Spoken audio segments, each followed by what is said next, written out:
Labą dieną, mes ir vėl iš Rygos ir dabar bus ir vėl EKL, tai yra ekstremalios kareivėlių lenktynės.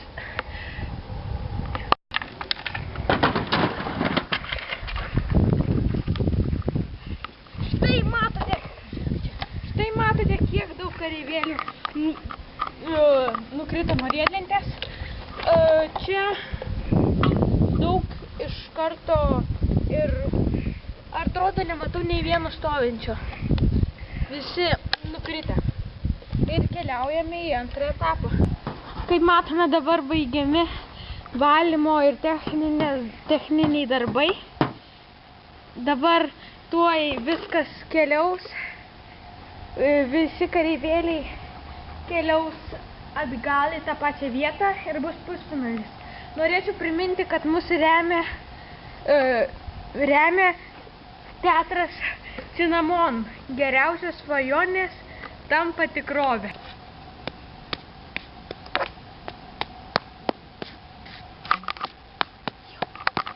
Dabar operatorius rodo visus iškritusiosius. Kaip matote, nemažai iškritusių yra iš geltonosios komandos. Šiandien jų strategija nebuvo tokia efektyvi. Daug iš žaliosios ir iš elektrinios. O dabar einame į trumpą reklaminę pauzę. Laidą remia Chili Pizza. Norisi savaime. Elektronikos parduotuvė One Time. Čia pardavinėjame klaviatūras, peles, skaičiuotuvus. Populiariausių prekinių ženklų prekės Microsoft, Acme bei kitų žymių ženklų. Jau greitai dirbsime Kaune, Partizanų gatvėje 54 Kaune. Naujausių modelių telefonai, išmanieji telefonai, belaidžiai, sulaidžiai telefonai. Tai Acme dėl to. Čia rasite naujausių firmų ir naujausių modelių telefonus. Acme dėl to. Mes įsikūrę Žvėryno 46B. Laidą remia Chili Pizza. Norisi savaime. Šiandien kalbėsime su Rapolu Stepkevičiumi, kuris yra Lietuvos riedlenčių sporto rinktinės treneris. Kaip manote, kuri komanda šiandien turi šansų daugiausiai laimėti? Aš manau, jog šiandien laimės elektrinė komanda, žalioji, kuri yra labiausiai pasiruošusi ir kurią aš treniruoju. O ką manote apie geltonąją komandą? Juk jų irgi daug yra atstovų ir yra tikrai stipri.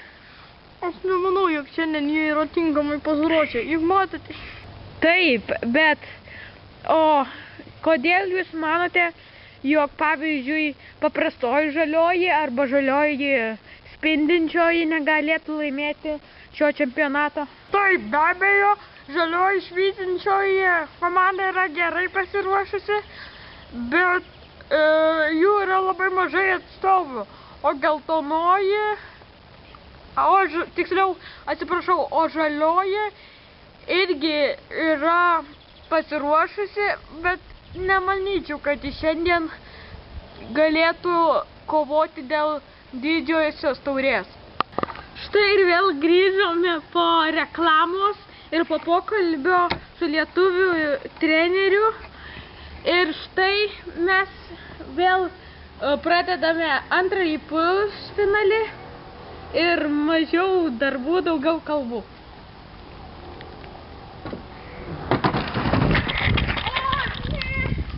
Kiek jų daug išsibarstė, kiek jų daug paliko mūsų žaidimas. Ai. Taigi, pradedame trečią kareivėlių varžybų etapą. Taigi, trečiasis raundas. Pradėkime. Matome, liko visai nedaug.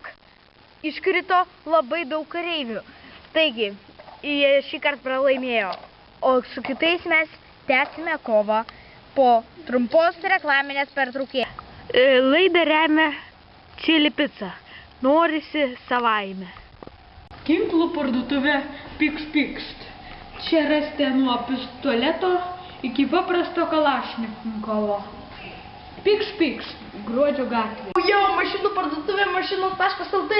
Turime triračių, kitų humorių, taip pat ir motociklų, paspirtukų Mickey S. Pirkit čia visi, čia nuolaidos didžiausios, perkame mes čia. Visi draugai, jei. Mašinų parduotuvė.lt. Rasite mus Gruodžio gatvės 25 Kaune. Laidą remia Chili Pizza. Norisi savaime. Taigi, prasideda 4 raundas. Matome, liko nedaug, daugelis yra sužeistų, taigi mes pradedame mūsų raundą.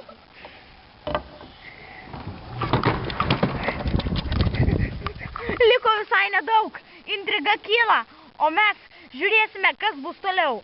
Taigi, jau greitai 5 raundas. Čia 5 raundas, kuriame visi dalyviai turi būti priekyje.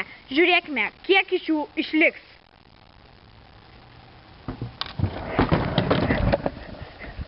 Matome, nebeliko nei vieno žiūrovo, bet mes užfiksavome, kurie paskutiniai nukrito.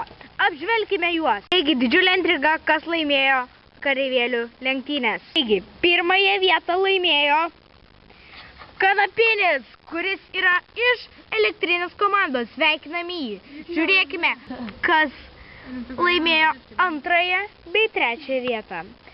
2 vietą laimėjo šis žmogus, o 3 laimėjo šis. Sveikiname mūsų laimėtojus, o dabar apžvelgime prizus. Taigi, pirmosios vietos laimėtojas laimė kvietimą į ekotenisą mėnesiui. Ten galėsite labai puikiai pažaisti tenisą. Kitas laimėtojas laimėjo plaukimo impuls baseine. Na, o trečiasis pasivažinėjimas. Matome žmogų, kuris laimėjo 3 vietą. Štai pasivažinėjimas. Tiek šiandien EKL. Susimatysime jau greitai kitą savaitgalį. Viso gero.